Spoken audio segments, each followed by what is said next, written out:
ప్రభునామానికే మహిమ కలుగునుగాక.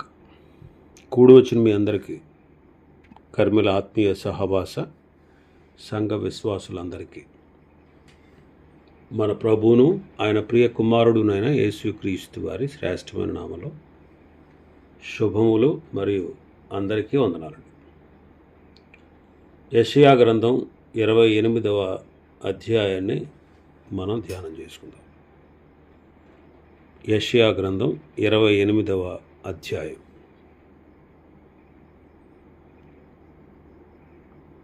ఇశ్రాయేలు, యోధా ఈ రాజ్యాల యొక్క పాపం, ఆ పాపం వలన వాటికి కలిగిన శ్రమ ముఖ్యాంశంగా ఈ అధ్యాయంలో మనం చూడవచ్చు. మొదటి 6 వచనాల్లో ఇశ్రాయేలీయుల ఏలికల పాపం, రాజుల పాపం. 7వ వచనం నుంచి 22వ వచనం వరకు యోధా యాజకుల ప్రవక్తల పాపం. 23వ వచనం నుంచి 29వ వచనం వరకు ఇశ్రాయేలీలకు దేవుని యొక్క వాగ్దానం. ఈ విషయాలు ఈ అధ్యాయంలో మనం చూడవచ్చు. యెషయా గ్రంథం 28వ అధ్యాయం నుండి 33వ అధ్యాయం వరకు ఈ అధ్యాయాలన్నిటిలో శ్రమ అనే మాటను మనం చూస్తాం.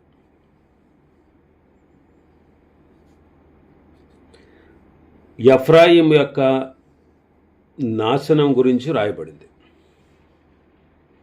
అంటే ఇశ్రాయేలీలు అంటే ఉత్తర రాజ్యంలో ఉన్న 10 గోత్రాల వారికి నాయకత్వం వహించిన గోత్రం ఎఫ్రాయిము గోత్రం. దాని ముఖ్య పట్టణము సమరయ. దేవుడు ఏలికల నుండి అంటే రాజుల నుండి, నాయకుల నుండి, పెద్దల నుండి ఉన్నత స్థాయి కలవారుగా ఉండాలని, వారు తమ వెనుకటి వారికి మాదిరిగా ఉండాలని ప్రభు ఆశిస్తాడు.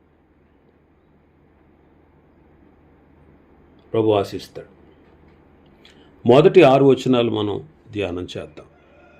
మొదటి వచనం: త్రాగుబోతులకు ఎఫ్రాయిమీయుల అతిశయ కిరీటమునకు శ్రమ. వాడిపోవుచున్న పుష్పము వంటి వారి సుందర భూషణమునకు శ్రమ. ద్రాక్షారసం వలన కూలిపోయిన వారి ఫలవంతమైన లోయ తల మీదనున్న కిరీటమునకు శ్రమ. అతిశయ కిరీటమునకు శ్రమ, భూషణమునకు శ్రమ, కిరీటమునకు శ్రమ. ఇక్కడ త్రాగుబోతులకు ఎఫ్రాయిమీయులు అంటున్నారు. ఎఫ్రాయిము యొక్క ముఖ్య పట్టణం సమరయ. అందమైన లోయ ప్రక్కన ఈ సమరయ పట్టణం ఉంది. ఆ లోయలో విస్తారమైన ద్రాక్ష తోటలు ఉన్నాయి. వాటిని బట్టి ఆ ప్రాంతం అతిశయపడుతూ ఉంది. వాటి ద్వారా అంటే ద్రాక్ష తోటల ద్వారా వచ్చినటువంటి మత్తు, దాని ద్వారా వాళ్ళు మత్తులైపోయారు. వారి అతిశయ కిరీటం సమరయ పట్టణం. దేవుడు వీరిని శత్రువులకు అప్పగించాడు. అష్షూరు రాజు షోమ్రోనును పట్టుకొని వెళ్ళిపోయాడు.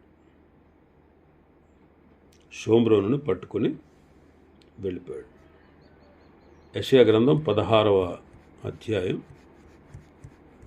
8వ వచనం: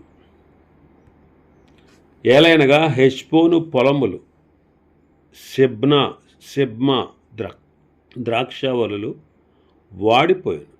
దాని శ్రేష్టమైన ద్రాక్షావలులను జనముల అధికారులు అణగద్రొక్కిరి. అవి యాజరు వరకు వ్యాపించెను, అరణ్యములోనికి ప్రాకెను. దాని తీగెలు విశాలముగా వ్యాపించి సముద్రమును దాటెను. అందువలన యాజరు ఏడ్చినట్టు నేను సిబ్మా ద్రాక్షావల్లుల నిమిత్తము ఏడ్చెదను. హెష్బోను, ఏలాలే, నా కన్నీళ్ల చేత నేను తడిపెదను. ఎలయనగా ద్రాక్ష తొట్టి త్రొక్కి సంతోషించినట్లు నీ శత్రువులు నీ వేసవికాల ఫలముల మీదను నీ కోత మీదను పడి కేకలు వేయుదురు. ఆనంద సంతోషములు ఫలభరితమైన పొలము నుండి మానిపోయిను. ద్రాక్ష తోటలలో సంగీతము వినబడదు, ఉత్సాహ ధ్వని వినబడదు. గానుగలలో ద్రాక్ష గెలలను త్రొక్కువాడు ఎవ్వడనూ లేడు. ద్రాక్షల తొట్టి తొక్కువ అని సంతోషపు కేకలు నేను మాన్పించేది. రాజుల 2వ గ్రంథం 17వ అధ్యాయం 6వ వచనం. హోషేయ ఏలుబడిలో 9వ సంవత్సరమందు అష్షూరు రాజు షోమ్రోను పట్టణమును పట్టుకొని ఇశ్రాయేలు వారిని అష్షూరు దేశంలోనికి చెరగొనిపోయి గోజాను నది దగ్గరనున్న హాలహు, హాబోరు అను స్థలములందును మాదీయుల పట్టణములలోనూ వారిని ఉంచెను. హోషేయ అనే రాజు ఏలుబడిలో అతడు యోధా దేశాన్ని పరిపాలిస్తున్న టైంలో అతడు 9 సంవత్సరాలు పరిపాలిస్తున్న కాలంలో 9 సంవత్సరాల నుంచి పరిపాలిస్తున్నప్పటికీ అప్పుడు అష్షూరు రాజు వచ్చి ఇశ్రాయేలీలను చెరగొనిపోయాడు. అంటే ఇశ్రాయేలీల పట్టణం శత్రువులకు అప్పగించబడింది. అష్షూరు రాజు షోమ్రోను పట్టణాన్ని పాడు చేసి అక్కడున్నటువంటి సంపదను, అక్కడున్నటువంటి ప్రజలను తీసుకొని పోయాడు. అందుకే మన భాగంలోకి వస్తే వారికి శ్రమ అన్నాడు. వారికి శ్రమ. త్రాగుబోతులకు ఎఫ్రాయిములకు శ్రమ. సామెతల గ్రంథంలో 23వ అధ్యాయం మనం చదివితే 29వ వచనం నుంచి ఎవరికి శ్రమ, ఎవరికి దుఃఖము, ఎవరికి జగడములు, ఎవరికి చింత, ఎవరికి హేతువు లేని గాయములు, ఎవరికి మంద దృష్టి, ద్రాక్షారసముతో ప్రొద్దుపుచ్చు వారికే గదా, కలిపిన ద్రాక్షారసము రుచి చూడ చేరువారికే గదా, ద్రాక్షారసము మిక్కిలి ఎర్రబడగను, గిన్నెలో తళతళలాడుచుండగను, త్రాగుటకు రుచిగానుండగను, దానివైపు చూడకు. అది పిమ్మట సర్పం వలె కరుచును, కట్లపాము వలె కాటు వేయును. విపరీతమైనవి నీ కనులకు కనబడును. నీవు వెర్రి మాటలు పలుకుదువు. నీవు నడి సముద్రమున పండుకొని వాని వలె నుందువు. వాడ కొయ్య చివరను పండుకొనిన వాని వలె నుందువు. నన్ను కొట్టినను నాకు నొప్పి కలగలేదు, నా మీద దెబ్బలు పడినను నాకు తెలియలేదు. నేనెప్పుడు నిద్ర మేల్కొందును, మరలా దాన్ని వెదుకుదును అని నీవు అనుకుందు. ఇక్కడ ఎవరికి శ్రమ, ఎవరికి దుఃఖం, ఎవరికి జగడములు, ఎవరికి చింత, ఎవరికి హేతువు లేని గాయములు, ఎవరికి మంద దృష్టి అని ప్రశ్నించి ఎవరికో చెబుతున్నాడు ఇక్కడ భక్తుడు. ద్రాక్షారసముతో ప్రొద్దుపుచ్చు వారికే గదా, కలిపిన ద్రాక్షారసము రుచి చూడ చేరువారికే గదా, అది సర్పం వలె కరుస్తుంది, కట్లపాము వలె కాటు వేస్తుంది. చూడండి, త్రాగుబోతుల జీవితాలు, వాళ్ళ కుటుంబాలు విచ్ఛిన్నమైపోవడం మనం కనులారా చూస్తూ ఉంటాం. కాబట్టి ద్రాక్షారసము రుచి చూడ చేరువారికి, ద్రాక్షారసముతో ప్రొద్దుపుచ్చుకునేవారికి, అంటే ఉదయం నుంచి సాయంత్రం వరకు ఇంకంతే వాడి పని. వాడు మరలా మెలకు వచ్చిన తర్వాత మళ్ళీ అక్కడికి వెళ్తాడు. కాబట్టి కుటుంబాలు పాడైపోతాయి. అందుకే శ్రమ కలుగుతుంది, దుఃఖం ఆ కుటుంబానికి, ఆ కుటుంబంలో జగడాలు, ఆ కుటుంబంలో చింత, హేతువు లేని గాయాలు త్రాగుబోతులకి, వారికి మంద దృష్టి అన్నమాట. కాబట్టి త్రాగుబోతులుగా ఉన్నటువంటి ఎఫ్రాయిములకు దేవుడు శిక్ష విధించాడు. త్రాగుబోతులకు దేవుని రాజ్యము లేదు. కొరింథీయులకు రాసిన మొదటి పత్రికలో మనం చూస్తాం. కొరింథీయులకు రాసిన మొదటి పత్రిక 6వ అధ్యాయం 9-10 వచనాలు. అన్యాయస్తులు దేవుని రాజ్యమునకు వారసులు కానేరని మీకు తెలియదా? మోసపోకుడి, జారులైనను, విగ్రహారాధికులైనను, వ్యభిచారులైనను, ఆడంగితనము గలవారైనను, పురుష సంయోగులైనను, దొంగలైనను, లోభులైనను, త్రాగుబోతులైనను, దోషకులైనను, దోచుకుని వారైనను దేవుని రాజ్యమునకు వారసులు కానేరరు.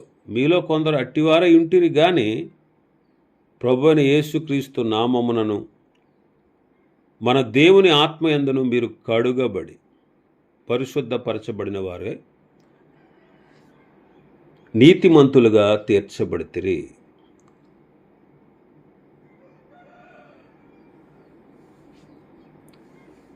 ఇక్కడ భక్తుడు పౌలు గారు ఎవరు దేవుని రాజ్యానికి వారసులో చెబుతున్నాడు, ఎవరు కారో చెబుతున్నాడు. చూడండి, ఎవరు దేవుని రాజ్యానికి వారసులు కారు? జారులు, విగ్రహారాధికులు, వ్యభిచారులు, ఆడంగితనము గలవారు, పురుష సంయోగులు, దొంగలు, లోభులు, త్రాగుబోతులు, దోషకులు, దోచుకునేవారు. మనం కూడా ఒకప్పుడు ఈ జాబితాలో ఉన్నవాళ్ళమే. మనం కూడా ఒకప్పుడు, అంటే అన్నీ చేయలేదు కానీ ఈ జాబితాలో మనం కూడా ఉన్నాం. అందుకే 11వ వచనంలో మీరు కొందరు అట్టివారై ఉంటిరి కానీ ప్రభువైన యేసుక్రీస్తు నామమునను మన దేవుని ఆత్మ వలనను మీరు కడగబడ్డారు, పరిశుద్ధపరచబడ్డారు, నీతిమంతులుగా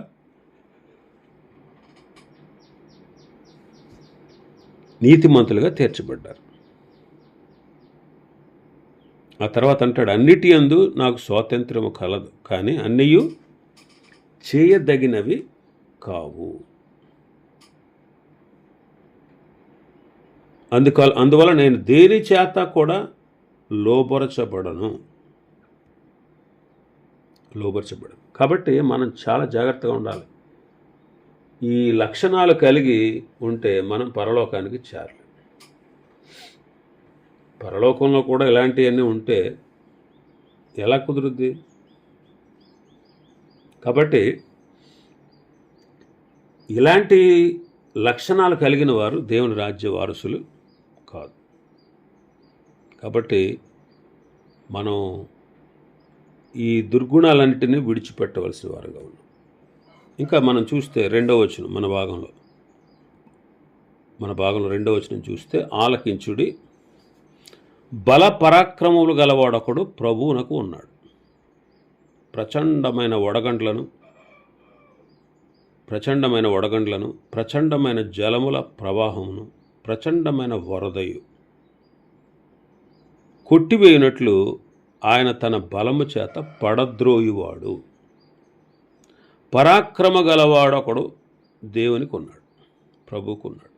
వాడు ఎలాంటి వాడంటే, ప్రచండమైన వడగండ్లు పడితే ఎలా నాశనం కలుగుద్దో, ప్రచండమైన జలములు మీదకి వస్తే ఏం జరుగుద్దో, ప్రచండమైన వరద ఎలాగైతే నాశనం చేస్తుందో అలాంటి బలము గలవాడు పడద్రోయేవాడు. అలాంటి వాడు షోమ్రోను మీదకి రాబోతా ఉన్నాడు. అతడే అష్షూరు రాజు. అతడే అష్షూరు రాజు. యెషయా గ్రంథం 10వ అధ్యాయం 5వ వచనం. అష్షూరీయులకు శ్రమ,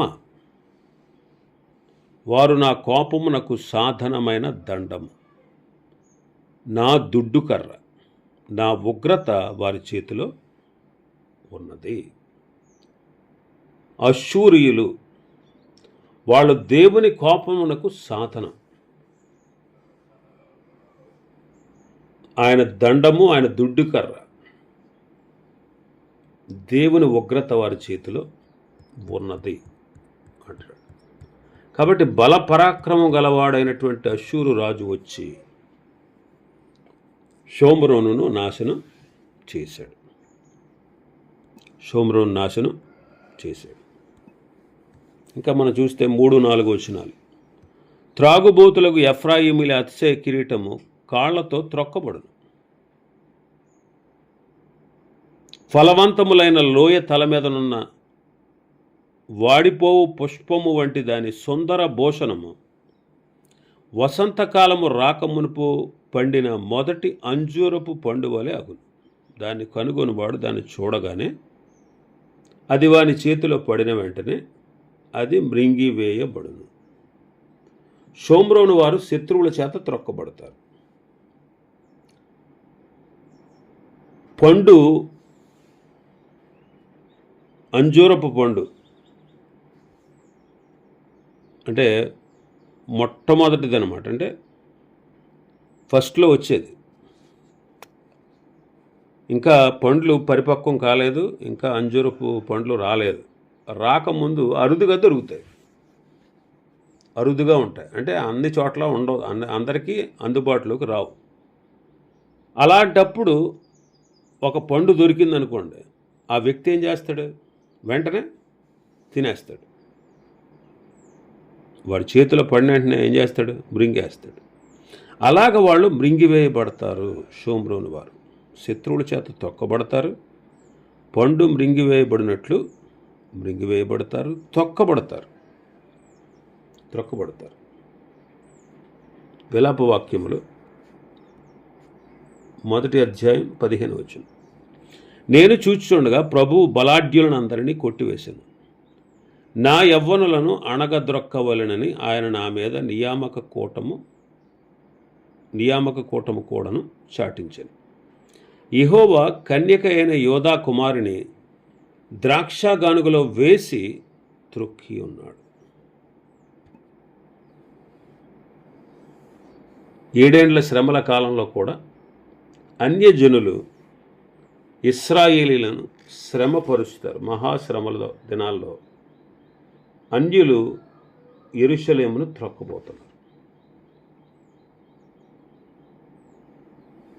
దేవుడు పాపం చేసిన వారిని త్రొక్కే దినం అన్నమాట. ఇంకా మనం చూస్తే 5-6 వచనాల్లో 5-6 వచనాలు. ఆ దినమున సైన్యములకు అధిపతియగు యెహోవా శేషించిన తన ప్రజలకు తానే భూషణ కిరీటముగా ఉండును, సౌందర్యము గల మకుటముగా ఉండును. ఆయన న్యాయపీఠం మీద కూర్చుండు వారికి తీర్పు తీర్చ నేర్పు ఆత్మగాను, గుమ్మముల వద్ద యుద్ధమును పారగొట్టు వారికి పరాక్రమం పుట్టించువాడుగాను ఉండును. శేషించిన ఇశ్రాయేలీల జనాంగానికి దేవుడు సౌందర్యంగా ఉంటాడు. వాళ్ళకి పరాక్రమము ఇవ్వబోతూ ఉన్నాడు. దేవుడే వారికి సౌందర్యాన్ని, ఘనతను ఇవ్వబోతున్నాడు. అంటే దేవుడే వారి సౌందర్యం అన్నమాట. ఆయన మహిమ భూషణం.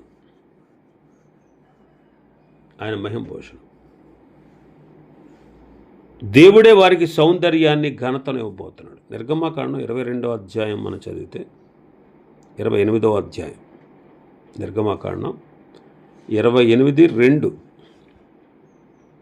1-2 వచనాలు చదువుదాం. 1-2 వచనాలు. మరియు నాకు యాజకత్వము చేయుటకై నీ సహోదరుడైన అహరోనును అతని కుమారులను అనగా అహరోను కుమారులైన నాదాబు, అబీహు, ఎలియాజరు, ఈతామారు ఇశ్రాయేలీలో నుండి నీ యొద్దకు పిలిపింపు.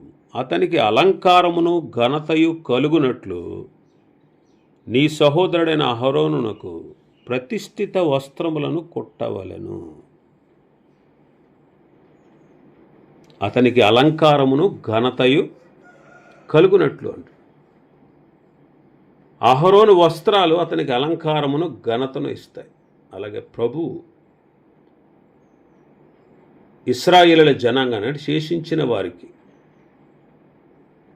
సౌందర్యంగా ఉండబోతున్నాడు. వారికి పరాక్రమాన్ని నేర్పబోతా ఉన్నాడు. ఈనాడు మనకు కూడా, అన్ని జనులైనటువంటి మనకు కూడా ప్రభువే భూషణ కిరీటం. ఒకసారి లోకాసు వార్త 2వ అధ్యాయం 32వ వచనాన్ని మనం చదివితే, నాథా, ఇప్పుడు నీ మాట చొప్పున సమాధానముతో నీ దాసుని పోనిచ్చుచున్నావు. అన్యజనులకు నిన్ను బయలుపరచుటకు వెలుగుగాను, నీ ప్రజలైన ఇశ్రాయేలులకు మహిమగాను, నీవు సకల ప్రజల ఎదుట సిద్ధపరిచిన నీ రక్షణ నేను కన్నులారా చూచితిని. అన్యజనులకు నిన్ను బయలుపరచుటకు వెలుగుగాను. అన్యజనులకు వెలుగు, ఇశ్రాయేలులకు మహిమ. దేనివల్ల అంటే ప్రభువైన యేసుక్రీస్తు వల్ల. అందుకే అంటాడు, సకల ప్రజల ఎదుట నీవు సిద్ధపరిచినటువంటి రక్షణను నేను కనులారా చూస్తున్నాను అంటే. ఇంకా మనం చూస్తే 6వ వచనంలో మన భాగంలోకి వస్తే 6వ వచనం, ఆయన న్యాయపీఠం మీద కూర్చుండే వారికి తీర్పు తీర్చ నేర్పు ఆత్మగాను, గుమ్మమునొద్ద యుద్ధమును పారగొట్టు వారికి పరాక్రమం పుట్టించువాడుగాను. న్యాయాధిపతులకు తీర్పు తీర్చ నేర్పు ఆత్మను, యుద్ధము చేయువారికి అంటే సైన్యాధిపతులకు పరాక్రమమునిచ్చు ఆత్మను ఇచ్చుచున్నాడు. ఇక్కడ తీర్పు తీర్చ నేర్పు ఆత్మ, పరాక్రమం పుట్టించు ఆత్మ. అలాంటి ఆత్మను దేవుడు శేషించిన వారికి ఇస్తూ ఉన్నాడు. దేవుడు 7 ఆత్మల గలవాడని మనం చదువుతాం యెషయా గ్రంథంలో. యెషయా గ్రంథం 11వ అధ్యాయం 2వ వచనం నుంచి, యెహోవా ఆత్మ జ్ఞాన వివేకములకు ఆధారమగు ఆత్మ, ఆలోచన బలములకు ఆధారమగు ఆత్మ, తెలివిని యెహోవా ఎడల భయభక్తులు పుట్టించు ఆత్మ అతని మీద నిలుచును. జ్ఞానము, వివేకము, ఆలోచన, బలము, తెలివి, యెహోవా యందు భయము, భక్తి పుట్టించు ఆత్మ. దేవుడు ఆత్మను ఇచ్చువాడు. ఈనాడు మనకు కూడా పరిశుద్ధాత్మను సంచకరువుగా ఇచ్చాడు. పరిశుద్ధాత్ముడు మన హృదయాల్లో ఉన్నాడు. ఆయన అనేకమైనటువంటి వరములు తన ప్రజలకు ఇచ్చాడు. పరిశుద్ధాత్ముని ద్వారా ఆయన మనం నడిపిస్తున్నాడు. పరిశుద్ధాత్మ కార్యములు ఎన్నో ఉన్నాయి పరిశుద్ధ గ్రంథంలో.